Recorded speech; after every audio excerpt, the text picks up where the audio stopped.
Welcome inside episode 717 of the Locked On Senators podcast. I'm Ross Levitan on the outskirts of enemy territory in Winnipeg, Manitoba, alongside Brandon Piller up in the Blue Mountains, and the Ottawa Senators prevailed. Despite not scoring at 5-on-5, they earn a 5-4 win over the Pittsburgh Penguins. And we're going to get into some deep discussions today. Is JBD finally ready to be a full-time NHLer? And which of these two troubled goalies should start next game? Tomorrow's game against the Pittsburgh Penguins again. All that's coming up on today's edition of the Locked On Senators podcast. It's your team every day. Your Locked On Senators, your daily podcast on the Ottawa Senators. Part of the Locked On Podcast Network. Your team every day. I'm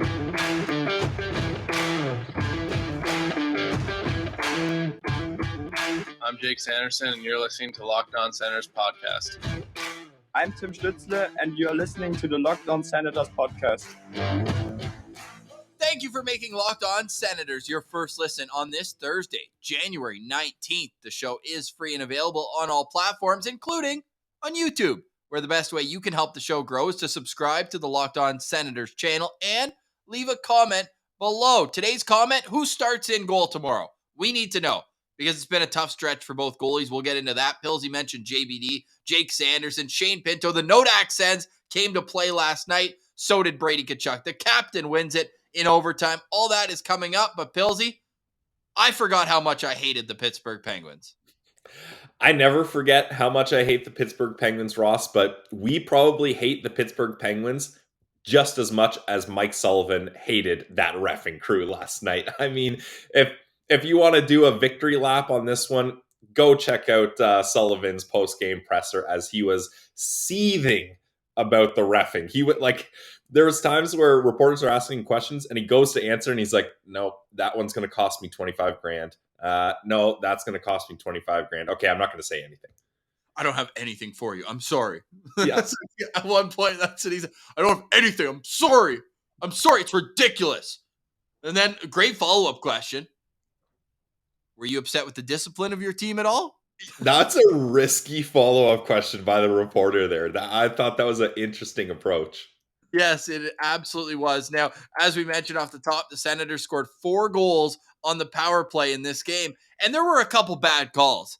I'm not here to beat the drum of the Senators earned every single power play they got in the game. They certainly took advantage of many of them, but they also gave up a lot of power plays too. The refs just had the whistle in their mouth all night, ready to blow things down. But when I look at probably the call that I think Mike Sullivan has the most problem with, and rightfully so, is his team was on a power play, and Dylan Gambrell tries a spinorama at the offensive blue line, which I was like, what?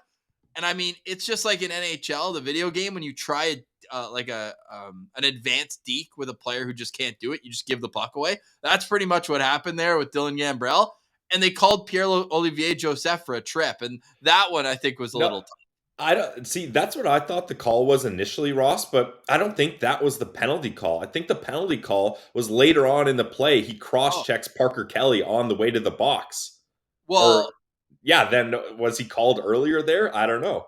Well, it was halfway because they say the call was against Dylan Gambrell, but they did call it cross-checking. Yeah, okay. So our confusion is warranted there. That was a weird call because I was like, that's a bit of a sell job by Gambrell, and he's going down anyways. But then that cross-check he lays on Parker Kelly is just completely unnecessary. So that did deserve a penalty there. But yeah, weird one.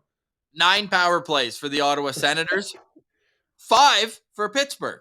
Right? There were 6 power play goals total in this game. It was just a disjointed game with not much 5-on-5 play at all. No, hardly any 5-on-5 play. I mean, Brady had 9.5 minutes on the power play.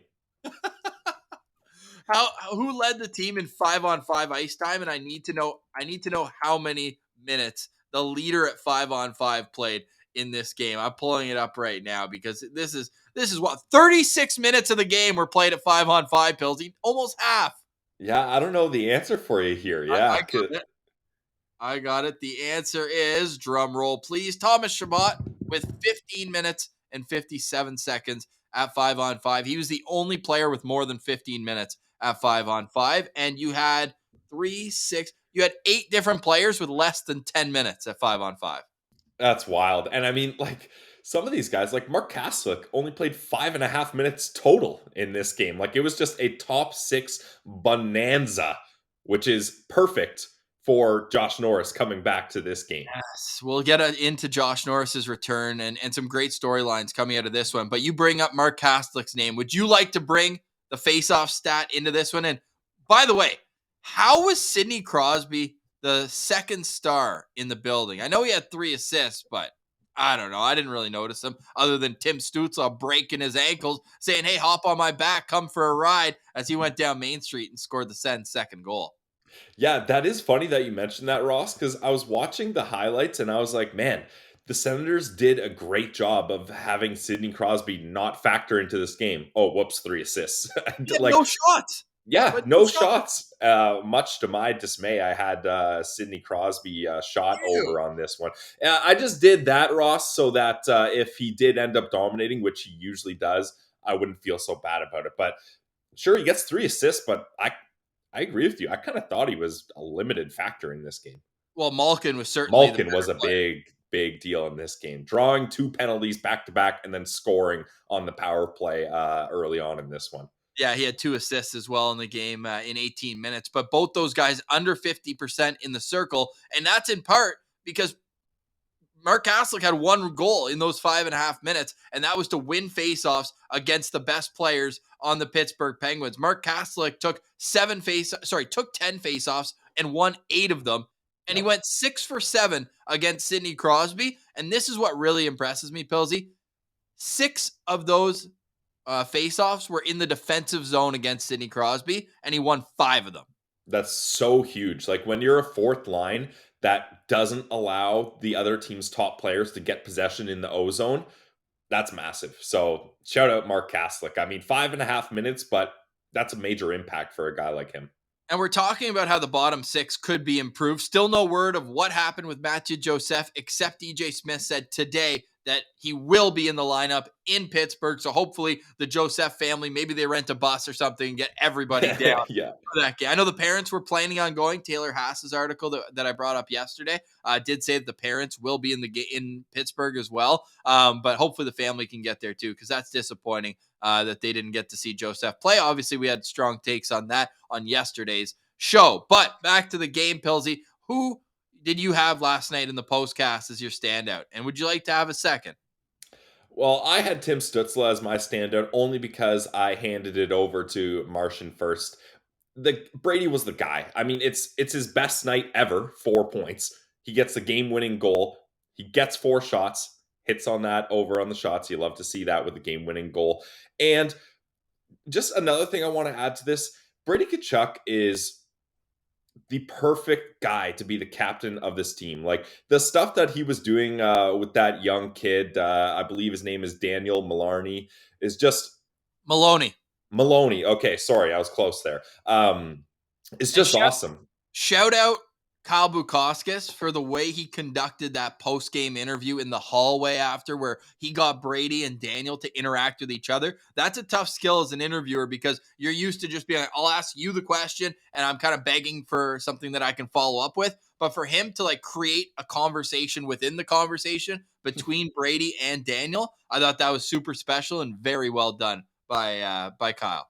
Oh yeah, Kyle's the man. That is tough. Interviewing kids is... I've done that before on live TV, and it is a very interesting situation you can get yourself involved in. You better have questions ready for those quick one-word answers. But Kyle does a great job, and Daniel does an amazing job. And you can just, like, the smile on the kid's face, like, that's something he's going to remember for the rest of his life. That's where you turn just someone that casually maybe watches the game or likes hockey. Now I think Daniel's going to be obsessed, and he's going to be tuning into the games. He's going to be watching out for Brady. So great job by the Ottawa Senators there. And I believe it was the Make-A-Wish Foundation that put all that together. Absolutely. And Daniel Maloney, that story they put up of him, we've tweeted out at Sens Central on Twitter. Great stuff. Not only for a short term, but you're right, the long-term outlook and what that can do for that family going forward. All right, back to the game itself. You had Tim Stützle as your Sens Central standout last night. Tim Stützle scored his 20th goal of the season He finished last year with 22 goals. And now here he is, only 44 games into the season. And here he is. He becomes just the fourth Senators skater to record back-to-back 20-goal seasons before the age of 22. The others, 2 former captains and one of the most electric players in franchise history, I think is fair to call it, Brady Tkachuk, Martin Havlat, and Alexei Yashin. That is fantastic company to join for Tim Stützle. The Senators also scored their 43rd and 44th power play goals of the season. Only the Oilers have more at 51. This power play is legit, and they got another weapon back. Coming up, we're going to talk about how Josh Norris looked in his first game in 38 matches.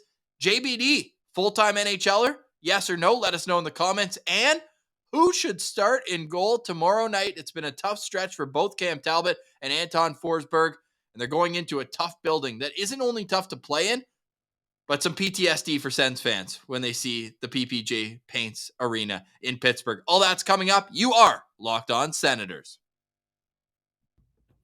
And today's episode is brought to you by our friends over at Built Bar. It's the protein bar that tastes like a candy bar. And that's not just me reading their tagline. I can personally guarantee you that I also believe that these taste like candy bars. If you put a generic candy bar and a Built Bar in front of me, I'm grabbing that Built Bar every time. Because not only is it going to taste better, which is a win right there, but it's healthy for you. They've got high protein, high fiber, while having low calorie and low sugar bars. I love Built Bar because they figure out how to make it taste good, then how to make it healthy. The perfect example of that is the Built Puffs. It's a protein-infused marshmallow covered in chocolate. Need I say more? Like, that is just absolutely amazing. We love the Built Puffs. And if you go to built.com, you can check out all the sweet flavors. And for the Built Puffs, they've got brownie batter puff, gluten-free, 140 calories, 17 grams of protein, 6 grams of sugar. They got coconut marshmallow and churro flavors. Don't just take my word for it, though, guys. Go to built.com, get a mixed box so you can try so many different flavors. And to sweeten the deal a little, we're going to hook you guys up with the promo code, of course. Use promo code LOCKEDON15 for 15% off your next order at Built.com. One more time, guys, check out Built.com, promo code LOCKEDON15 for 15% off. It's Built Bar, the protein bar that tastes like a candy bar. Today's episode is also brought to you by the Glebe Central Pub. We love our friends at the Glebe Central Pub, located at 779 Bank Street. I always make sure to mention that it's an interactive environment at the Glebe Central Pub. You know, sometimes you get to a restaurant and you just sit at your own table, you mind your own business, your P's and Q's. Not at the Glebe Central Pub. You're among friends and family at the Glebe Central Pub, whether it's an open mic night, live music, trivia, they got it all at the Glebe Central Pub. Great drink specials, great food, and they love the Sens just as much as you. If the Sens are playing, it's on TV at the Glebe Central Pub. And if you want to go to a game, they just unveiled on Instagram their bus schedule, their shuttle schedule, to and from the CTC to the Glebe Central Pub, and they have a ton of options. So to name them all, I will send you to glebecentralpub.com. But Pilsy, we're looking forward to February 17th. We have a call with Glebe Central Pub on Monday, and we're figuring something out. So if you're a citizen, you're watching this, you're going to the game on February 17th, watch Chris Neal's number go up to the rafters. Yep. Stay tuned. The shuttle is coming. We might get a little pregame live show exclusive if you're there. We're not going to post it anywhere. And then get the party bus, as Martians calling it, bumping to Canada. And we will guarantee we will not do the shuttle unless we guarantee we'll be there in our seats to watch Nealer's number go up in the rafters. So don't worry about getting there early enough. We will make sure of it. Just join us at the Glebe Central Pub, 779 Bank Street. More to come when it comes to that, but Glebe Central Pub is always there for you, and they love hockey as much as you. You know you can catch the game there, catch great drinks, great food, great people. It's the Glebe Central Pub, located at 779 Bank Street in the heart of the Glebe.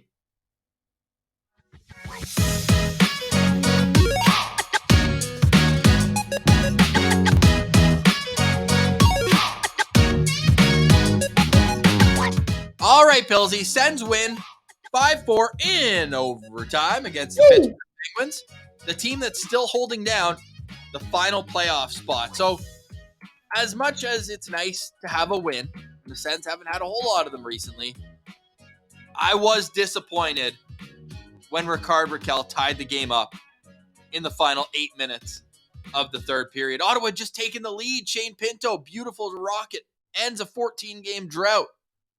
But then they give up the lead. It goes to overtime. So now the Senators wake up. Is it 8 points back? 8 points back of the Pittsburgh Penguins in the final chase for the wild card spot. But that joking aside, it is good to see them get back in the win column. And now they get an opportunity to play Pittsburgh again tomorrow. Let's start with the goaltending. We're a goalie-friendly show, but we also have to be realistic. These goalies have struggled over the last little while. Anton Forsberg, in his last 7 starts, is rocking an 881 save percentage, and that includes a shutout. Yeah. Cam Talbot, in his last 6 games, even less success, 852 save percentage. Who do you start tomorrow night? You got to go with Forsberg here. That was such a tough game for Cam Talbot, and it was a tough game the game before up against the St. Louis Blues where he has that mistake that leads to the game-winning goal in a 2-1 game. But Ross, you mentioned it. You were so disappointed that the Penguins were able to tie it up. That Rakell goal, that's one you got to have if you're Talbot. I know it's a bit of a weird play and it's a quick spin shot, but he's all the way back in his net. He's not ready for a shot of any kind and it slips through him. That's a key momentum goal there. If he can make a save there, the Ottawa Senators, they had the momentum. It felt like they were really pushing. They were dominating in this game. And that was one of the 3 goals that I thought were inexcusable for Cam Talbot here. And I don't know what to do because this team cannot have poor goaltending. They need at least adequate goaltending. Pierre Dorion mentioned it in the start of the season. He said we need 918 save percentage from this team, we feel, to be successful here. So they're not even close to that right now. And especially in this last couple game stretch that you just laid out there, neither goalie is getting it done. But I think Anton Forsberg has been the better guy recently than Cam Talbot. Is it time to call in the big guns? No, we need Brady Tkachuk out there scoring goals. He can't do it all, but I'm sure he would put on a pretty good performance in net as well. But yeah, that's the thing. This is tough with Forsberg and Talbot both struggling. And we just had an episode a little while ago where we had the conversation of extending Talbot. And I still feel like it's a smart move, not because I think Cam Talbot is going to lead this team to success or he's the best option, but I think the way this team's set up, a tandem goalie duo is the best option because you got Forsberg at a good price, and how are you going to go out there and acquire a true number 1? And there's not a lot of guys I can see fitting into a tandem like Cam Talbot. He's already here. He likes it here. So I think you could get him at a decent deal, 1 or 2 years, but it's starting to make me a little nervous, and maybe I'm not feeling that duo as the combo when this team's ready to truly make their push to the playoffs. Yeah, it's really tough to say because Cam Talbot's highs have been so high. The Boston game was ridiculous, and I know people listening right now were in attendance for that one on December 27th. He was the only reason they beat the Boston Bruins. Mm-hmm. That third period, they had like 25 shots. Yep. He was unreal, but then he stole that. Yep. He's kind of looked like Matt Murray in the last couple of games. That glove hand. I know. Yikes. I got a lot of flack. I tweeted out Cam Murray last night after the one went through his glove. Yeah, the Cam Murray things that is legit. And Ross Talbot's trying new stuff. He's trying out new pads today. Although I didn't think the pads were the issue in that one. He needs to double check there's no holes in that glove. Sheesh. But you think he's in his own head right now because he got the Deadpool mask and now he's already ditched it again after a couple bad games. Now he's changing gear. Like, I don't know. I don't know if that's a good sign. Yeah, he might be in his head a little. I mean, we saw Matt Murray change gear a couple times last season as well, and that didn't really go well for him. From white to white with one little line in it? Come on. Yeah. Oh, man. But, yeah, if you're asking me, I go Forsberg next game, especially since it's another back-to-back. Cam Talbot has played a decent stretch of games here, so give Forsberg the start up against Pittsburgh, and then Talbot the start against Winnipeg. Our guy Mitch at Slacker Galactic, great handle on Twitter. He says, Forsy, just keep flipping back and forth till one of them makes it an easy choice. I think that's the fairest way to do it. The thing, there's no easy choice right now. That's a tough place to be if you're DJ Smith. One thing that's great for DJ Smith is having his number 1B centerman back, because, I mean, Tim Stützle is the dude now, as we already discussed earlier, but Josh Norris is back, and the Nodak Sens came to play last night. Is Jacob Bernard-Docker a full-time NHLer yet, or what? We'll get into that next here on Locked On Senators. Today's episode is brought to you by BetOnline. More props, odds, and lines than ever before. Visit BetOnline. It's where the game starts. It's where you can go for all your sports scores, podcasts, news, analysis, player performance props, everything you need. And we want to make sure you do it responsibly. For example, a unit for me is like $3, $4, $5. I'm not going crazy. I'm just having fun. Adds a little excitement when I'm watching the game. Can Brady Tkachuk hit the over in shots on goal? Last night, he did it on the overtime game winner. So you always have to be way into the game when you're doing that. It's cha-ching, but, still break even. So do it responsibly, but have fun doing it. It is BetOnline, and that's why you go to BetOnline, because you have all the analysis, all the stats, all the numbers behind it. Or if you got a gut feeling, just head on over there and place your bets. It's betonline.net. It's where the game starts.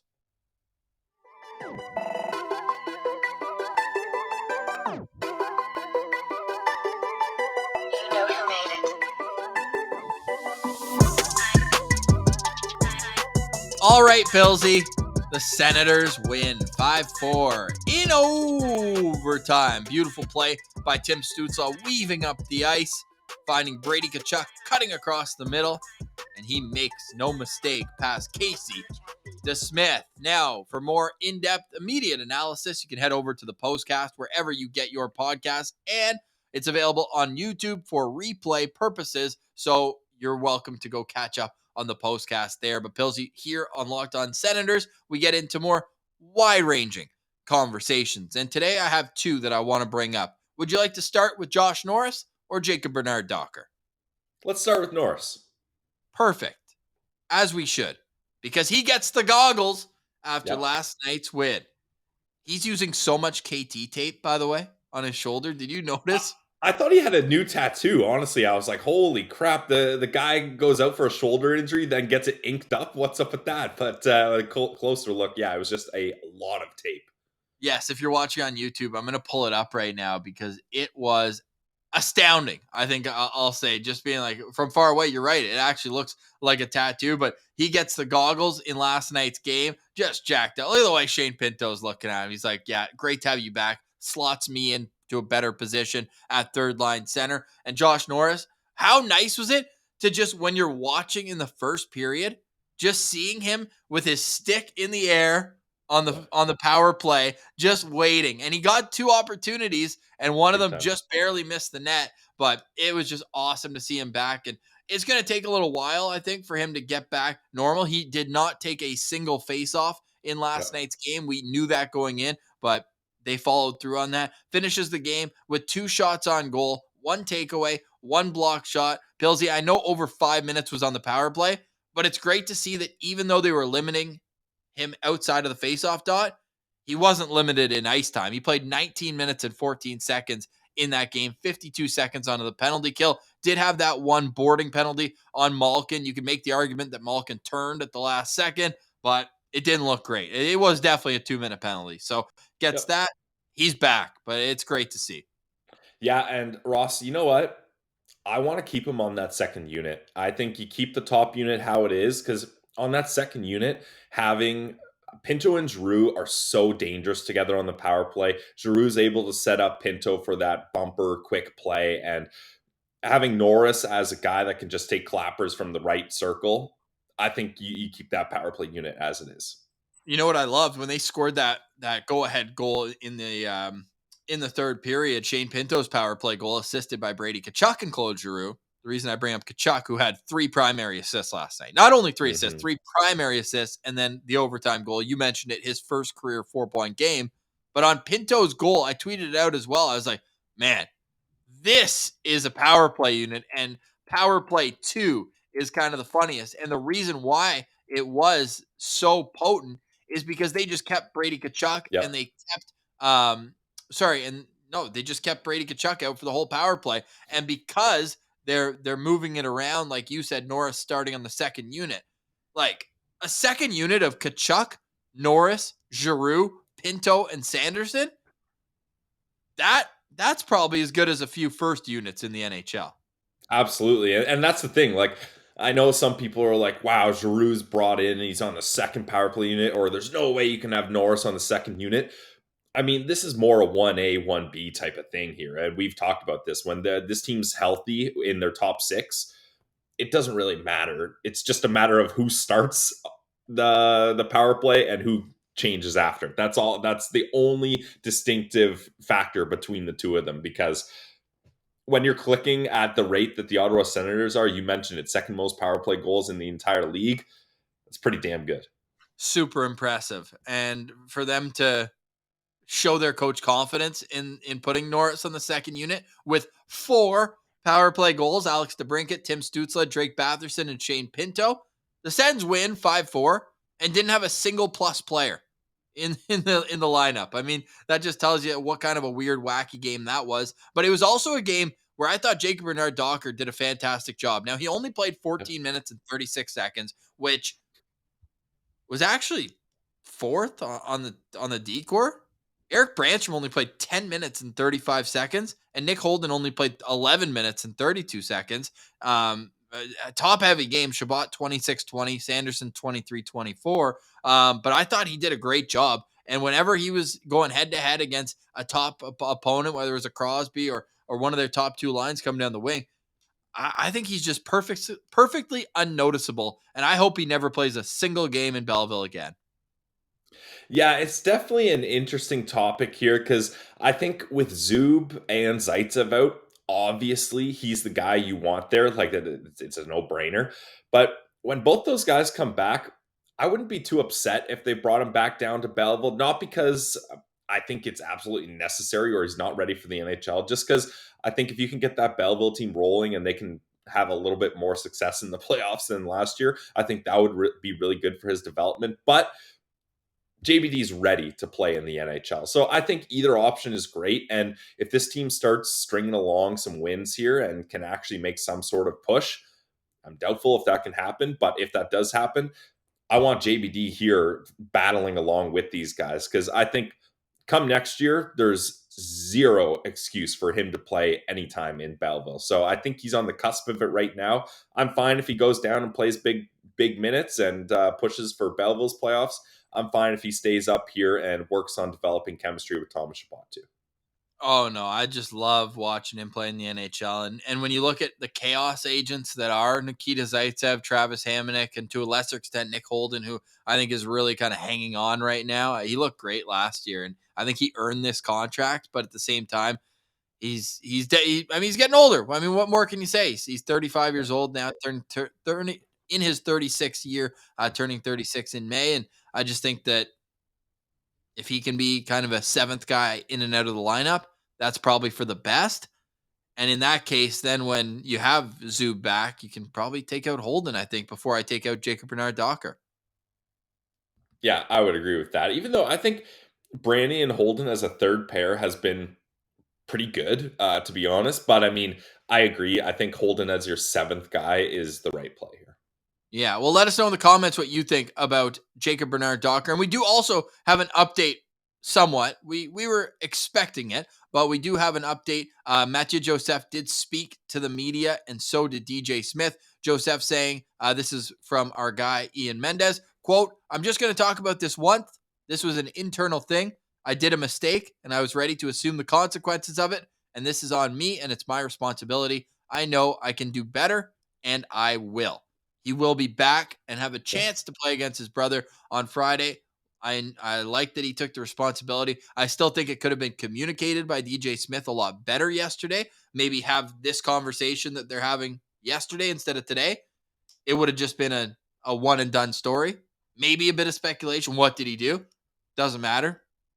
internal thing, that's fine. But for him to just be coy about it and then today, I don't know why they couldn't have just had this yesterday. Anyways, that's neither here nor there.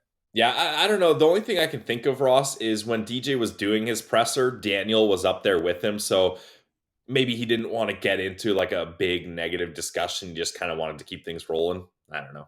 Yeah. Okay, a couple news and notes before we go. There's a few things going on right now. One note, and this is more in the background, but we know the Sens they've been interested in every defenseman. That's why I have a tough time being like, oh, it's going to be him. Oh, it's going to be that guy. It's going to be this guy. They've been attached to any defenseman that's been named in the trade market, even guys, even the ones that aren't. Yeah, exactly. So I'm not going to go too detective mode on this one, but it is worth noting that Matt Dumba is a healthy scratch for Minnesota tonight. Make of that what you will. But just quickly, this might not necessarily be 100% meaning of trades coming up. We heard it from seethe Tupal. He said Matt Dumba has not been very good this year. It could very likely just be a straight up healthy scratch. And Alex Goligoski's coming in. So it's not like it's like some scrub that they're just plugging in there. Like that's a respected veteran that's taking his spot. So this could be a whole big nothing burger. And it's just like, hey, Dumba, you're not playing well lately. We're giving you a health bomb here. Our boy overseas, Oscar Pettersson. Congrats, man. He signed for next year in the SHL. He hit his 100-minute quota, so that guarantees his SHL deal for the rest of this season.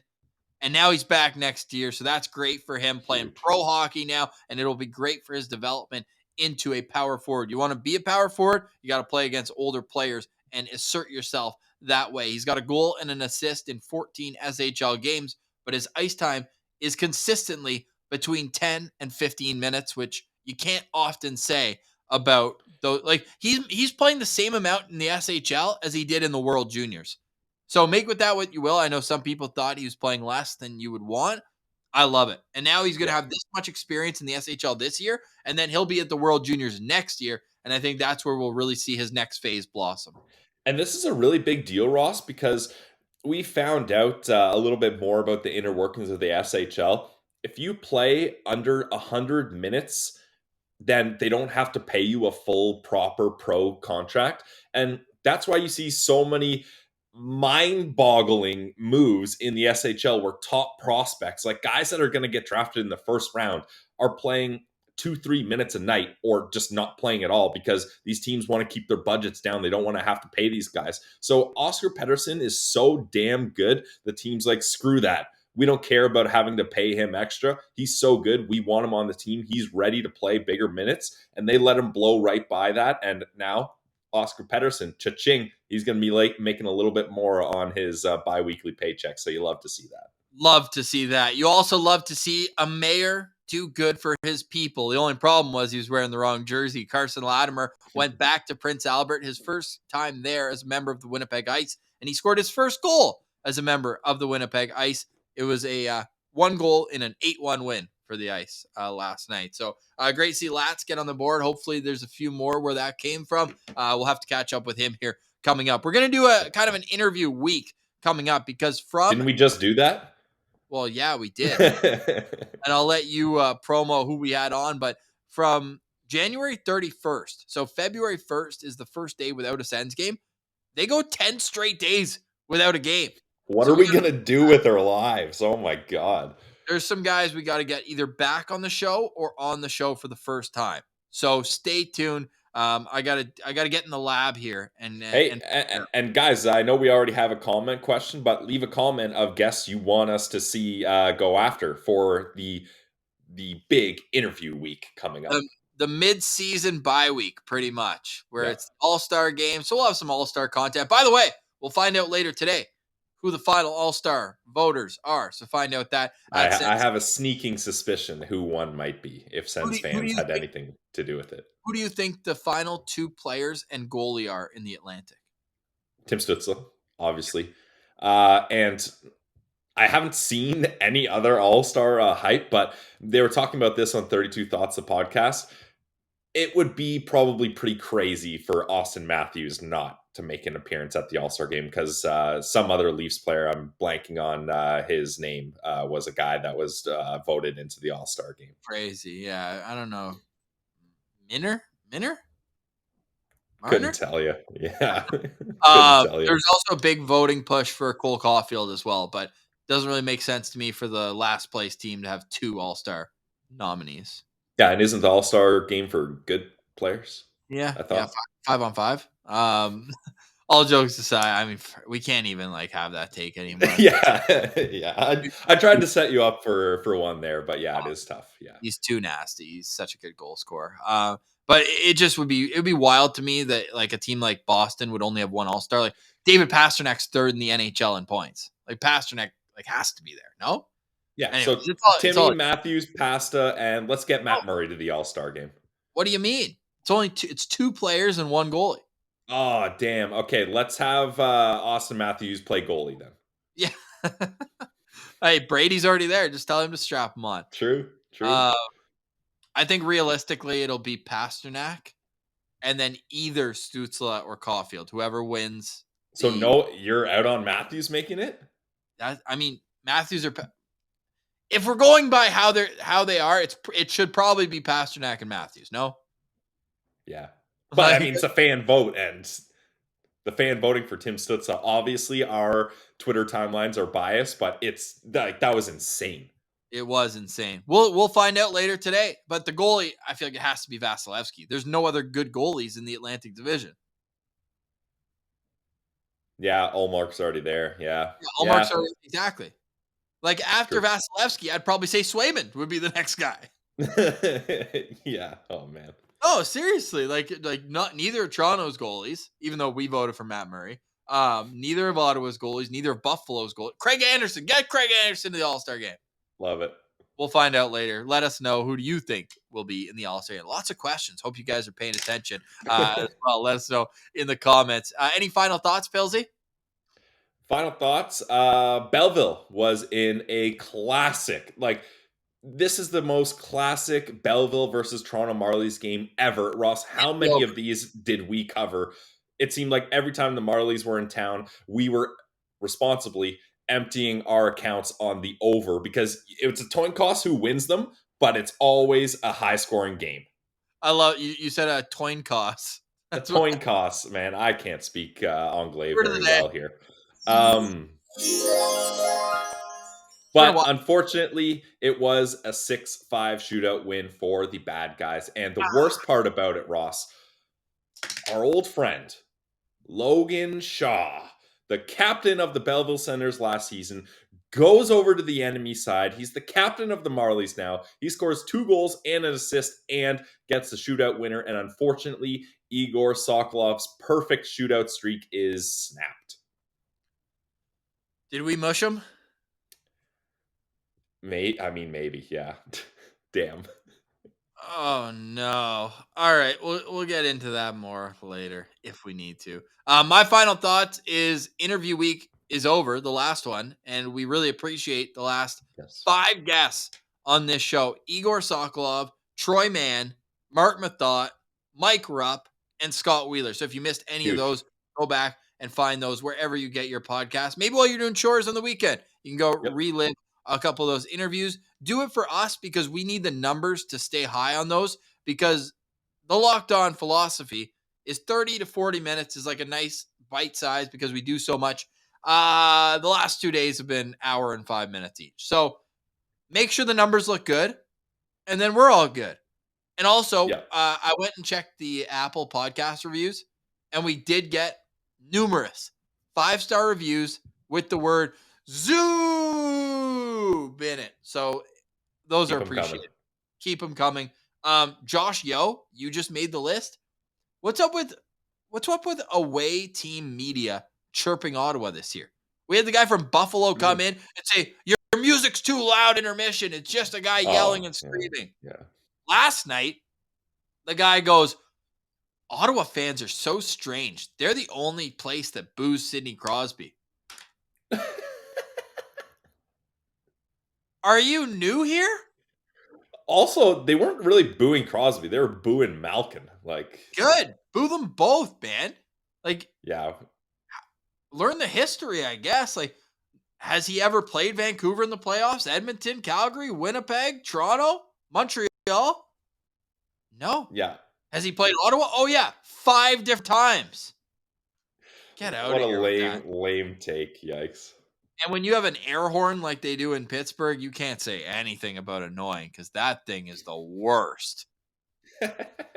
Oh, yeah. hope We we don't- hate hearing that. Yeah. I hate watching games in Pittsburgh. We got to do that tomorrow night. We'll be back tomorrow with a great episode to tee up tomorrow's game. Again, let us know in the comments. Oh my God, what do we have in the comments, Pilsy? Who you think is going to be in the All-Star game? Who should start in goal on Friday in Pittsburgh? And what did you add? You added one. We got who you want to add to interview week coming up. Yes, who should we add? All right, let us know all that. For today, we say goodbye for Brandon Piller. I'm Ross Levitan, and this has been the Locked On Senators podcast. Your team every day.